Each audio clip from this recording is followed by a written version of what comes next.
الحمد لله الحمد لله نحمده ونستعينه ونستغفره ونعوذ بالله من شرور أنفسنا ومن سيئات أعمالنا من يهده الله فلا مضل له ومن يضلل فلا هادي له نشهد أن لا إله إلا الله وحده لا شريك له ونشهد أن سيدنا وسندنا حبيبنا مولانا محمدا عبده ورسوله الذي أرسله بالحق بشيرا ونذيرا وداعيا إلى الله بإذنه وسراجا منيرا فقد قال الله تعالى في كلامه المجيد والفرقان الحميد أعوذ بالله من الشيطان الرجيم بسم الله الرحمن الرحيم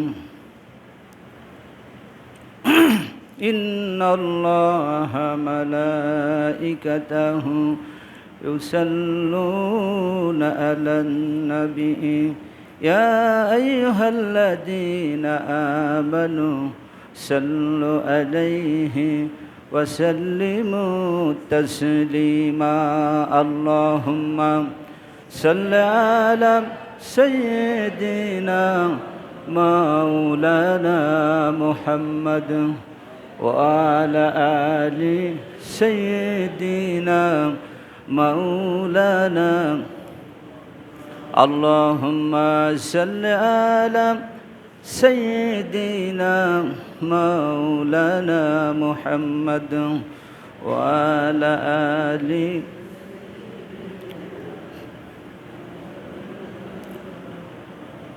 سات الشجر نتك الهجر شق القمر بشارته يا نبي سلام عليك يا رسول يا حبيب صلوات قدر گوہر شہدنت یا بدنت جوہری قدر گلبل بدنت یا بدنت شوپری بلغ العلا بکمالہ کشفت تجا بجمالہ حسنت جمیع خصالہ صلو সকল প্রশংসা মহান আল্লাহ রব্বুল আলামিনের দরবারে যে আল্লাহ তাআলা আমাদেরকে রবিউল আউয়াল মাসের চতুর্থ খুতবায় সালাতুল জুম্মার নামাজে মসজিদে আসার সুযোগ করে দিল। সকল বলে আলহামদুলিল্লাহ। দুরুদ ও সালাম মানবতার মুক্তির দুসারি দুজাহানের কান্ডারি সাইদুল মুরসালিন খতামান নবীন যে নবী ৭২টি জেহাদের সেনাপতি ছিলেন, মানুষের মুখে হাসি ফোটানোর জন্য, গোটা পৃথিবীতে শান্তি প্রতিষ্ঠা করার জন্য যার চেষ্টা সাধনা ছিল, তার প্রতি সংক্ষিপ্ত দুরুদ। সকলে বলি সাল্লাল্লাহু আলাইহি সাল্লাম। মুজাহিদ ভাইদের মাগফিরাত কামনা করি, যারা বৈষম্য বিরোধী ছাত্র বাংলাদেশের জন্য জীবন দিল, বড় জালিমকে হটিয়ে দিয়ে সকলের মুখে হাসি ফোটালো। হাজারেরও বেশি মানুষের ছাত্ররা জীবন দিয়েছে, তাদের রক্ত ও জীবনে পরে মানুষের দাঁড়িয়ে হাসি ফুটেছে। আল্লাহ তাদের শাহাদাতের ইচ্ছাকে তামান্নাকে কবুল ও মঞ্জুর করুক এবং আমাদের পিতামাতা আত্মীয়স্বজন যারা মারা গেছে আল্লাহ সকলকে জান্নাতুল ফেরদাউসের উদ্যানে আবদ্ধ করুন। সকল বলে আল্লাহুম্মা আমিন। আজকের আলোচনার মূল কথা রাসূলের মৃত্যু সংক্রান্ত, অর্থাৎ রাসূলের সিরাত। এই একটি মাস রাসূলের জীবনী আলোচনা, রাসূলের সিরাতুন নবী মিলাদুন নবী, এটাই আলোচনা। তবে কোরআনের সর্বশেষ যে আয়াতটি খুতবার ভাষ্যকার নিয়ে এসেছেন সেটা হলো বিসমিল্লাহির রহমানির রহিম কুল ইন কুনতুম তুহিব্বুনাল্লাহা ফাত্তাবিউনি ইউহিব্বুকুমুল্লাহু ওয়া ইয়াগফির লাকুম যুনুবাকুম ওয়াল্লাহু গফুরুর রহিম। কুল ইন কুনতুম তুহিব্বুনাল্লাহ, অর্থাৎ হে নবী আপনি বলুন মানুষদেরকে, যদি তোমরা আল্লাহকে মহব্বত করতে চাও, দাবি করো, আল্লাহকে ভালোবাসার দাবি করো, তাহলে আমাকে অনুসরণ করো। আর আমাকে অনুসরণ করলে, মহব্বত করলে, অর্থাৎ আমার আদর্শ মেনে যদি তোমরা চলো, ফাত্তাবিউনি মানে আদর্শ মেনে যদি চলো, তাহলে আল্লাহ তোমাদের জুনুবাকুম গুনাহসমূহ ক্ষমা করে দিবেন। আর আল্লাহ হলো গফুরুর রহিম, খুবই ক্ষমাশীল বা দয়াবান। তাহলে সবাই ভালো আছেন? সবাইকে জানাই সুম্মা সালাম, আসসালামু আলাইকুম রহমতুল্লাহ। তাহলে আলোচনার মূল কথা আমরা শুনলাম যে রাসূলের জীবনী আলোচনা হবে। এই একটি মাস সব জায়গায় প্রতিদিন 2টো করে 3টি করে অনুষ্ঠান করতে হচ্ছে, মানে ইউনিয়নে রাসূলের জীবনী। তো বৃষ্টির কারণে গতদিন বাদ হয়ে গিয়েছিল, আজকের আবার শুরু হয়ে গেছে। বৃষ্টির কারণে মানুষ বাইর হতে পারছে না, এত প্রচণ্ড বৃষ্টি যে মক্তবে ছেলিবিলি পড়াবো, তাও ওই গত বৃহস্পতিবারের দিন আপনার বুধবারে এত বৃষ্টি কেউ আসেনি, সারাদিন বৃষ্টি। আমি স্কুলে গেছি ভিজতে ভিজতে, কোনো ক্লাস হয়নি, ছেলিপিলি নেই। একটা প্রতিষ্ঠানে আপনি বুঝতে পারতেছেন যে প্রতিষ্ঠানে ছেলিপিলি আসতেছে না। তাহলে বৃষ্টি আল্লাহর রহমত, আমরা আল্লাহর কাছে দোয়া করি যে আল্লাহ যেন বৃষ্টির রহমতটা দেন, গজবটা আমাদের থেকে হটিয়ে দেন। সবাই বলবে আল্লাহুম্মা আমিন। আল্লাহ তাআলা কোরআনের ভিতরে বলছেন, ওয়া ইন্নাকা লাআলা খুলুকিন আযীম। হে নবী, আপনি হলেন সর্ব উত্তম চরিত্রের অধিকারী।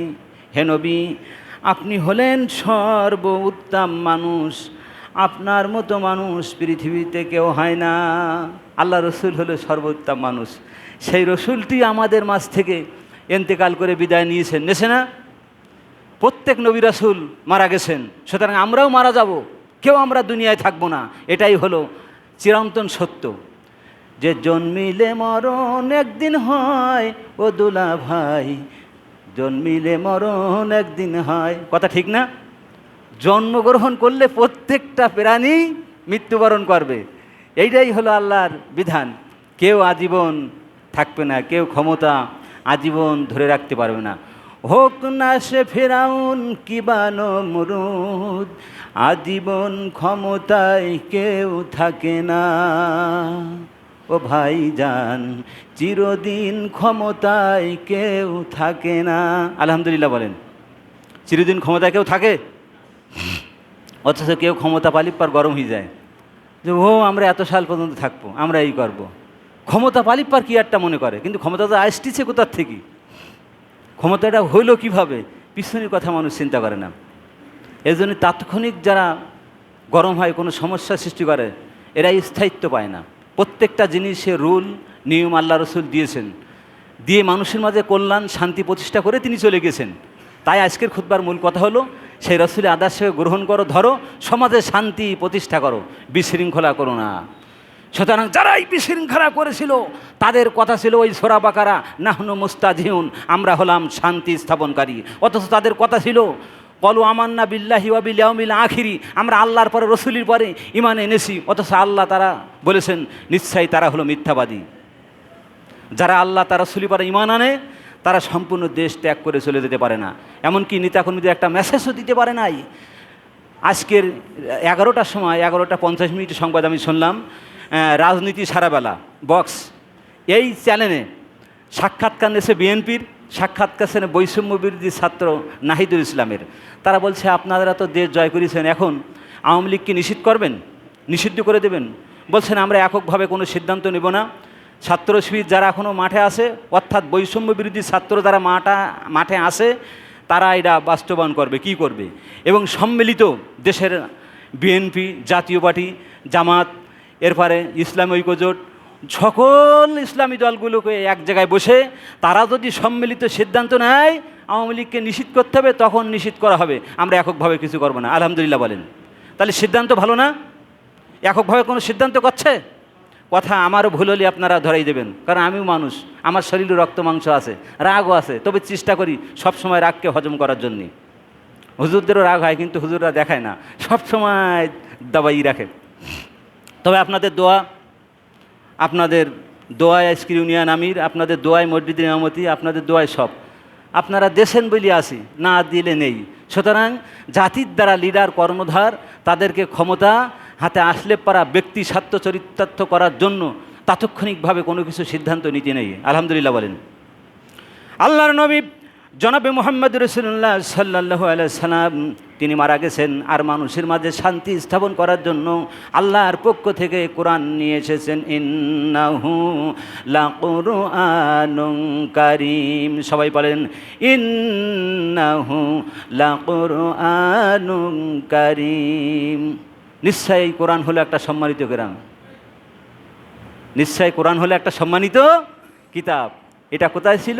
বাল হুয়া কুরআনুম মাজিদুম ফি লাউহিম মাহফুজ। এই সম্মানিত কোরআন ছিল লাউহে মাহফুজে। সেখান থেকে আল্লাহ রব্বুল আলামিন জিবরিল আমিনের মারফাতে 23টি বছর নবী আল্লাহ সালামের কাছে বিভিন্ন কারণের প্রেক্ষাপটে নাজিল করেছেন। বলেন আলহামদুলিল্লাহ। বিভিন্ন কারণে এ কোরআনের আয়াত এসেছে। আমার রাসূল যদি এখন থাকতেন তাহলে সমস্যা সৃষ্টি হলেই কোরআনে আয়াত নাজিল হতো। আল্লাহু আকবার বলেন। তাহলে আল্লাহর নবী সর্বোত্তম মানুষ, শ্রেষ্ঠ মানুষ, এর চাইতে ভালো মানুষ আর হয় না। এই মানুষটা যখন কলেমার দাওয়াত দিয়েছে বাজান, চতুর্দিক থেকে তারে পাথর মেরেছে, শেষ করে দেওয়ার জন্য মানুষের ইচ্ছা ছিল, আইটেম ছিল। কিন্তু আল্লাহ তাআলা ঘোষণা করেছেন ওয়া ইন্নাকা, আল্লাহ তাআলা ঘোষণা করেছেন নিশ্চয় ইয়াসিমুকা মিনান নাস, আমি মানুষের মাঝ থেকে হে রাসূল, মানুষের আক্রমণ থেকে আমি আপনাকে রক্ষা করব। বলেন আলহামদুলিল্লাহ। আল্লাহ বলেছেন রাসূল চিন্তিত হবেন না, ব্যতিব্যস্ত হবেন না, মানুষ আপনারা কোনো কিছু করতে পারবে না। তাই যদি করতে পারতো নমরুদ তার বাহিনী ইব্রাহিমকে আগুনে পোড়াতে পারতো, তাই যদি করতে পারতো ফেরাউনের সকল বাহিনী মুসা আলাইহিস সালামের পিছনে নেমে গিয়েছিল, তারা সবাইকে মেরে ফেলে দিতে পারতো, কিন্তু তারাই শেষ হলো। মুসা তার বাহিনী সবাই আছে, সেই ফেরাউনের চেয়ারেই সেই আল্লাহর মুসা, সেই তার বাহিনী, সেই মুসলমানরাই দেশ গড়েছিল, শান্তি স্থাপন করেছিল। সেই নমরুদের চেয়ারেই আল্লাহর নবী হজরতে ইব্রাহিম আলাইহিস সালাম গিয়েছিলেন। তাহলে সব হলো আল্লাহর ইচ্ছা। তো আল্লাহ রসুল হলেন সর্বোত্তম মানুষ। এই মানুষটা দেখার জন্য মানুষ পাগল হয়ে গিয়েছিল। যখন হজ শুরু হয়ে গেল তখন লোকেরা বলল যে মক্কায় এমন একটা মানুষ আছে, তার নাম হলো মুহাম্মদ, এ হলো পাগল, এ হলো ম্যাট। আবু জেহেল সব দাঁড়ে দাঁড়ে দিয়ে বললো তোমরা কেউ সেখানে যাবা না। তা মানুষেরা তখন মনে করলো যে এই লোকটা যদি পাগল হবে, ম্যাট হবে, তাহলে আমরা একটাবার তার দেখে আসি সে কেমন প্রকৃতির পাগল। আপনি দেখেন রাস্তায়, ঝাউডাঙ্গায়, সাতক্ষীরায়, আপনার রেউই বাজার কিংবা বাজডাবাজ, যেহেতু একটি পাগল আসে মানুষ তার দিকে তাকায় যে পাগলটা কিরাম বেশভূষা আছে। বকাটি ছেলেরা তারা আবার মারে, ইট খোলা মারে, তারা আপনার বিভিন্ন উত্ত্যক্তা করে, করে কি করে না। অর্থাৎ পাগল দেখলে মানুষ পাগলামি করে, এরকমটি হয়। তো সব জায়গায় করে না, কিছু কিছু জায়গায় এমনটি করে, আমি দেখেছি। তো আল্লাহ রসুলকে যখন আবু জেহেল এমনি পাগল বললেন, সব মানুষের মনে, হাজিদের মনে এই সিদ্ধান্ত উপনীত হলো, এটা মনের ভিতরে তাদের ইচ্ছা হলো যে আমরা আপাতত সেই পাগলটাকে দেখি। তখন তারা ভান করলো যে আমরা তাকে দেখব, তাহলে দেখার সময় চোখটা খোলা রাখবো, কানটা দুইটা আঙুল দিয়ে বন্ধ করে রাখবো, আমরা তার কোনো কথা শুনবো না। আবু জেহেল আর বলেছে যদি তোমরা তার কোনো কথা শোনো তাহলে সেই পাগলামি তোমাদের ধরবে। সে কিন্তু আবার জাদুকর মতো, সে পাগল বটে, কিন্তু তার কথাগুলো শুনলে তোমাদের কিন্তু সমস্যা আছে, তোমরা তার সামনেও যাবে না, কথাগুলো শুনবে না। হাজিদের মনে এই সিদ্ধান্ত হলো যে সে পাগল যদি হবে আমরা তার কাছে যাই। রাসূলের কাছে গেলেন, যাওয়ার পরে ওই মক্কার হাজিরা, আপনার হাজিরা দুইটা আঙ্গুল কানের ভিতরে ঢুকাই দিয়েছে যেন কোনো কথা না শোনে। আল্লাহ রসুল তখন কোরআনের আয়াত পড়তেছিলেন, আর এই কোরআনের বাণী তাদের কান থেকে আঙুল খুলে দিয়ে চেহারাটা দেখার সঙ্গে সঙ্গে মনের ভিতরে একটা দরদ, ভালোবাসা, মহব্বত চলে আসলো, একটা লাভ চলে আসলো, ভালোবাসা চলে আসলো যে এমন সুন্দর মানুষ, চেহারা এমন, চুলগুলো এত সুন্দর করে আসানো, পোশাকগুলো এত সুন্দর, এই সুন্দর পোশাকের পরিপাটি মানুষটা কোনোদিন পাগল হতে পারে না। বলেন আলহামদুলিল্লাহ। তারা বললো এরা পাগল হতে পারে না। আল্লাহ রসুলের চেহারা দেখা শেষ, দেখতেছে অটোমেটিক কানের ভিতর থেকে তাদের আঙ্গুল খুলে পড়ে গেছে। আল্লাহ রসুল তখন কোরআন আয়াত তেলাওয়াত করলেন আর বললেন যে নিশ্চয়ই এই কোরআন মহান আল্লাহ রব্বুল আলামিনের পক্ষ থেকে অবতীর্ণ, আর এটা হলো তার বার্তাবাহকের বাণী। এই আয়াত যখন আল্লাহ রসুল তেলাওয়াত করলেন তখন এই আয়াতের বাণী শুনে তাদের কলিজায় স্পর্শ করলো। তারা সকলেই রসুলের হাতে হাত দিয়ে কলেমা পড়ে মুসলমান হলো। চিৎকার করে বলেন আলহামদুলিল্লাহ। তাহলে যে রসুলের চেহারা দিকে কলেমা পড়ে মানুষ মুসলমান হলো, তার কথা শুনে মুসলমান হলো, সেই রাসূলকে তারা পাথর দিয়ে মেরেছে, সেই রাসূলের উত্তরসূরি আলেম ওলামাদেরকে বিভিন্ন হয়রানিমূলক মামলা দিয়ে, রেপ কেস দিয়ে, ইফটিজিং দিয়ে, জেনাখোর দিয়ে, কলা কাটা, গাছ কাটা, মার্ডার কেস, দ্রব্যনাশক, দেশদ্রোহী, হ্যাঁ, কত কিছু মামলা দিয়ে তারা দমানোর চেষ্টা করেছিল, কিন্তু তারা দমন করতে পারে না। এটাই হলো রাসূলের উত্তম চরিত্রের আদর্শের একটা মাইল ফলক। এটাই হলো উত্তম চরিত্রের আদর্শ একটা মাইল ফলক, যে রাসূলকে তারা দেখবে না, শুনবে না, বসবে না, তার কথার সামনে এসে তারা মুসলমান হলো। আর সেই রাসূলের উত্তরসূরিদেরকে যারা ধরে ইমান অত্যাচার করেছিল, তারা আজকের ছাপ সামনে আপনার 31শে ডিসেম্বর আপনার সব মামলাগুলো খারিজ হয়ে যাবে, আর তাদের বিরুদ্ধে এখন মামলা হবে। চিৎকার করে বলেন আলহামদুলিল্লাহ। অর্থাৎ তারাই যে মামলা গঠন করেছিল, তারাই যে ট্রাইব্যুনাল গঠন করেছিল, উল্টো তাদের পরে রিয়াকশান হবে। অর্থাৎ ভালো মানুষের পরে এই অত্যাচার করলে সেটা তাদের দিকেই ফিরে আসে। উপরের দিকে যদি কেউ থুতু নিক্ষেপ করে, সেই থুতু তার গায়ে লাগে। কেউ যদি দান করে খোঁটা দেয়, তাহলে সে বমি খেলো। সুতরাং যে অন্যায় করি, কোনো কিছু করলো, সেই অন্যায়টা আগে তারপরে আসবে। আর সেই অন্যায় যদি তার প্রতি পরিত্যক্ত হয়, মানে পতিত হয়, সে যদি মানে উত্তরাধিকারী হয়, অন্যায় যদি সে সত্যিকার করে থাকে, তাহলে তার পথে যাবে, নইলে তারপরে এটা আগে যায় না। এটা আল্লাহ রসুল বলেছেন। অন্যায়কারী ব্যক্তিকে অন্যায় না করা পর্যন্ত কোনো আইন তারপরে দিও না। সে যদি অন্যায়কারী হয়, তাহলে অন্যায় কারণ হিসাবে, অন্যায়কারী ব্যক্তি হিসাবে তার আইনে সোপর্দ করো, তার বিচার করো।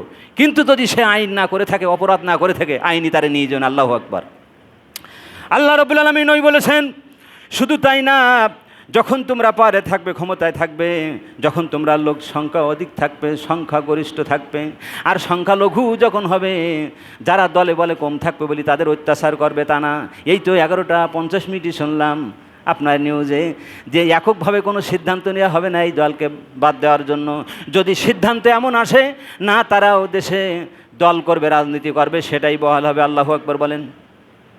সুতরাং তারা অন্যায়মূলক কোনো পদক্ষেপ নেবে না। তারা যা করেছে সেইটাই রিয়াকশান হবে। তারা ভালো কি মন্দ সেটা বিশ্লেষণ করে রিয়াকশান হবে, অন্যায়ভাবে কোনো কিছু করা হবে না। আল্লাহ রসুল তাই বলেছেন, যখন তোমরা সংখ্যালঘুদের পরে নির্যাতন করবে, কিয়ামতের ময়দানে আমি রসুল তাদের বিপক্ষে বাদী হয়ে আসামির কাঠগড়ায় তোমাদের বিরুদ্ধে মামলা করব। তারা সংখ্যায় কম ছিল বলে, তারা হিন্দু মুসলিম অমুসলিম বলে, তারা অন্য জাতি বলে তাদের পরে তোমরা নির্যাতন চালাবে, যা ইচ্ছা তাই করবে, তা হবে না। কিয়ামতের ময়দানে আমি রসুল তোমাদের বিরুদ্ধে মামলা দায়ের করব। বলেন মারহাবা। তাহলে আপনি আমি জোর করে কিছু করলো, আল্লাহ রসুলের দরবারে কিয়ামতে আল্লাহর দরবারকে ছাড় পাবো না। কথা বোঝা যায়? কথা কি বোঝা যায়? হ্যাঁ, কথা একটু বলতিবে, হ্যাঁ না বলতিবে, নাই তো আমি বুঝবো না যে আপনারা কথা বুঝতেছেন কিনা। আবার বলেন সাউন্ড বক্স ভালো না, কথা ভালো শোনা যায় না। কথা ছাপ। আল্লাহ রসুল মারা গেছেন, আল্লাহ রসুল মৃত্যুবরণ করেন। আজকের খুতবার এটাই আসছে যে তিনি মারা যাবেন, কিন্তু মালাকুল মউত এসে অনুমতি চাচ্ছে, হুজুর আল্লাহর ইচ্ছা, অর্ডার, যদি আপনি চান তো হবে নাই হবে না। আপনার আমার মৃত্যুর সময় কিন্তু এটা সিলেক্টেড হবে না, এটা কিন্তু হবে না। তো আল্লাহ রসুল বলছেন, সত্যিকার আল্লাহর পক্ষ থেকে অর্ডার। প্রথমবার ফিরে গেলেন, দ্বিতীয়বার ফিরে গেলেন, তৃতীয় দিন এসে মালাকুল মউত এসে বলছে, আল্লাহ রসুল আল্লাহর অর্ডার। তো আল্লাহ যদি অর্ডার হয়ে থাকে, আমাকে তুমি তোমার কাজ করো, আমি সঙ্গে সঙ্গে তাৎক্ষণিকভাবে প্রস্তুত। আল্লাহু আকবার। আর আপনার আমার যখন মরণ হবে, তখন কিন্তু এটা জিজ্ঞাসা করা হবে না। মালাকুল মউতের সঙ্গে আরও হাজার হাজার ফেরেশতা ছিল, তারা সকলেই সাক্ষী ছিল। যে আল্লাহ রসুল তখন বলেছিলেন, আমার উম্মতের জন্য কি হবে? আমি তো মারা যাব, কিন্তু আমার উম্মতের উপায় কী হবে? মালাকুল মউত ও জিবরিল দুইজন ফেরেশতা ছিলেন, আরও অন্য অন্য ফেরেশতা ছিলেন। জিবরিল আমিন জানালেন যে আল্লাহ সুবহানাহু ওয়া তাআলা আপনার উম্মতকে সব আপনার সামনে কিয়ামতে উপস্থিত না করে, তাদের সব কিছু দেখভাল না করে তারা জান্নাতি জাহান্নামী হবে না। আলহামদুলিল্লাহ বলেন। এই জন্য আপনার আমার পাশে রসুল থাকবে। তাহলে যে ব্যক্তিটা মারা যাচ্ছে, মরি যেই তার শান্তি নেই, সে মারা যাচ্ছে, তবু আপনার আমার কথা চিন্তা করছে। কথাটা বুঝতে পারতেছেন? ব্যাপারটা কি? নিজের কথা চিন্তা না করে আপনার আমার কথা চিন্তা করেন। এই জন্য দোষগুণে আপনি আমি মানুষ, সমস্যা সবার হবে। রসুলের কথা এই, যখন কোনো কারো পরে আইন করতে হবে, তখন সে উপস্থিত থাকা লাগবে, 1 নম্বর।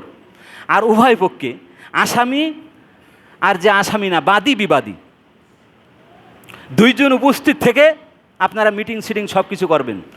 দুইজন উপস্থিত না থাকলে মিটিং করা যাবে না। এক পক্ষে কোনো কথা শুনে আল্লাহ রসুল বলেছেন তোমরা বিচার করবে না, যদিও সে তোমার দলের লোক হয়। এক পক্ষে শুনে বিচার করলে রাগ হয়ে গেলেও বিরোধীর পরে একটা আইন এজেন্ডায় বাস্তবায়ন করলে এটা শরিয়াত গ্রহণ করে না। এ শক্তি কিছুদিন টিকতে পারে, তারপর থাকে না। যেমন এই বিগত সরকার 15.5 বছর তারা ক্ষমতা ছিল, এখন নেই। একটা মেসেজও দিতে পারে নেতাকর্মী কেউ নেই। যেখান থেকে তারা ধরা হচ্ছে সেখানেই জনগণ জুতা পিটা করছে, ডিম মারছে, ইট পেটকিল মারছে, এমনকি মৃত্যু নিশ্চিত না করা পর্যন্ত জনগণ ক্ষান্ত হচ্ছে না। কথা বলেন ঠিক না বেঠিক? কিন্তু আইনি আশ্রয় আইন বিভাগের মানুষের হাতে সোপর্দ করা হচ্ছে, আইনের মাধ্যমে হয় এরকম হচ্ছে। সুতরাং রসুলের কথা যদি আমি ধরি তাহলে সমাজে বিশৃঙ্খলা হবে না বাপ। এটা আমরা আলেম ওলামারা আপনাদের এখনও ভালোভাবে বোঝাতে পারিনি, এই জন্য জনগণে আপনার সমস্যা দেখা দিচ্ছে। এর জন্য যত আলেম ওলামা আছে মিডিয়ায় সব কিছু যায়, সব আলেম ওলামাদের আজকের এক হতে হবে। ঐক্য বাংলাদেশ, আমির জামাত একটা মেসেজ দিয়েছেন গত 2 দিন আগে, দেখেন যে আমরা একটা ঐক্য বাংলাদেশ চাই, সম্মিলিত সবাই মিলে আমরা দেশ গড়ব। এই পথে আপনারা আসেন, তাহলে দেশে নৈরাজ্য হবে না, সকলে জানমাল অক্ষত থাকবে, শান্তি নিশ্চিত হবে, কেউ হয়রানি হবে না। আলহামদুলিল্লাহ বলেন, কত সুন্দর কথা। আর তাদের কথা ছিল না আমরাই থাকবো, ওদের দমন করার জন্য ছাত্রলীগ ছাত্ররাই যথেষ্ট। নাউজুবিল্লাহ বলেন, যে 10টা হুন্ডা 10টা গুন্ডা এটাই যথেষ্ট, এরকম কথা বলিছে না? 10টা গুন্ডা 10টা হুন্ডা তারাই যথেষ্ট। এই সমস্ত অহংকারী কথা আল্লাহ সহ্য করে না।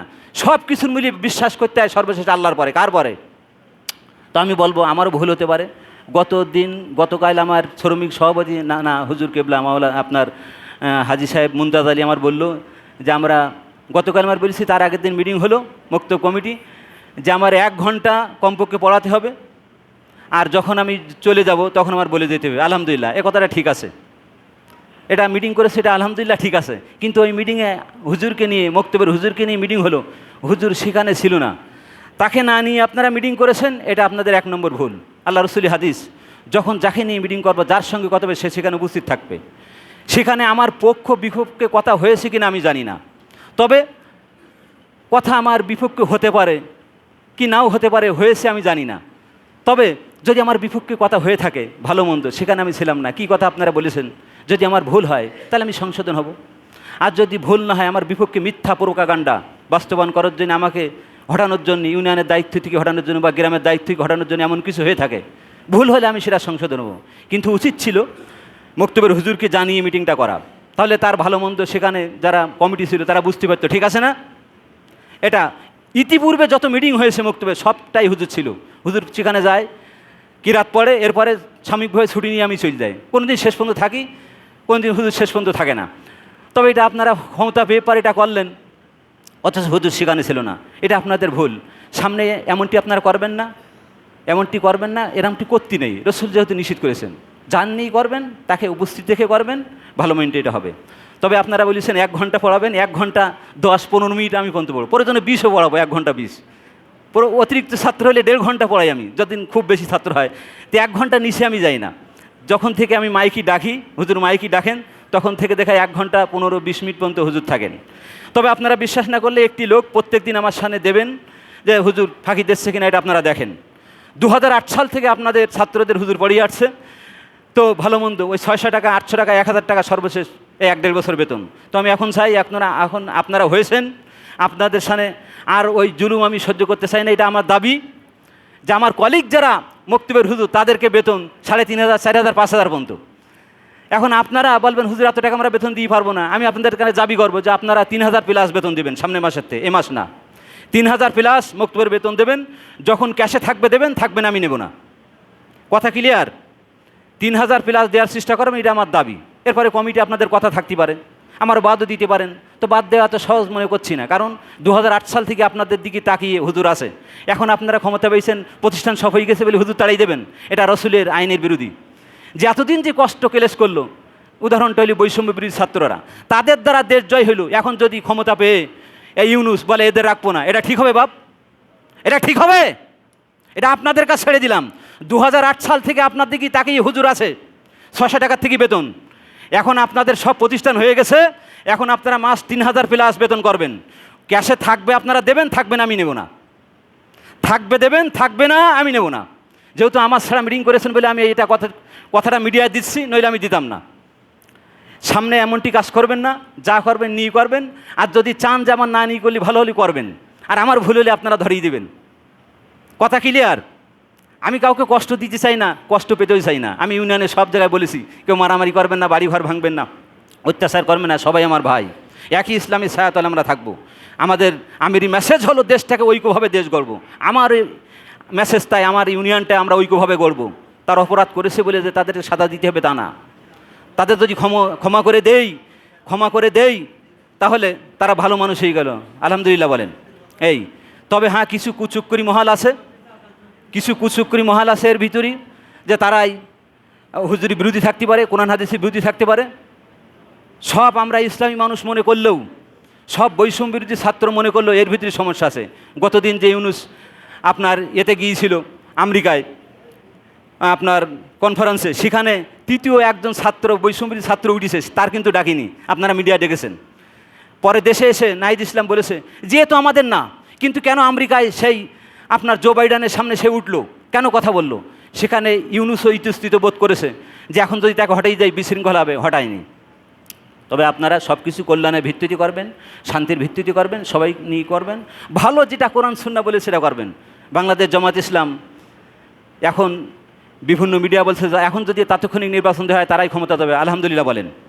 তো তারা যদি ক্ষমতা যায়, বাংলাদেশের প্রতিটা সেক্টর, মুক্ত মাদ্রাসা, মসজিদ, স্কুল, কলেজ, বিশ্ববিদ্যালয়, ইউনিভার্সিটি, প্রতিটা সেক্টরে যেখানে জনগণ সম্পৃক্ত সব জায়গায় কমিটিতে জামাত ইসলাম ঢুকবে, আলহামদুলিল্লাহ বলেন।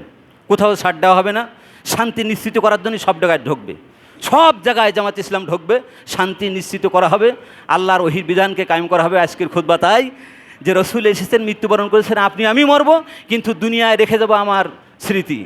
হ্যাঁ, মানুষ মারা যায়, রেখে যায় তার স্মৃতি। এমন জীবন করিবে গঠন, মরণে হাসিবে তুমি, কাঁদিবে ভুবন, বলেন মারহাবা। আজকের দিনের খুতবা এখানেই সমাপ্ত। সকলের কল্যাণ ও শান্তি আল্লাহর পক্ষ থেকে নিশ্চিত করে, সুস্বাস্থ্য কামনা করে এখানেই খুতবা ইতি টানাচ্ছি। ওমা আলাইনা ইল্লাল বালাগ। আসসালামু আলাইকুম ওয়া রাহমাতুল্লাহ। সবাই সুন্নত পড়েন।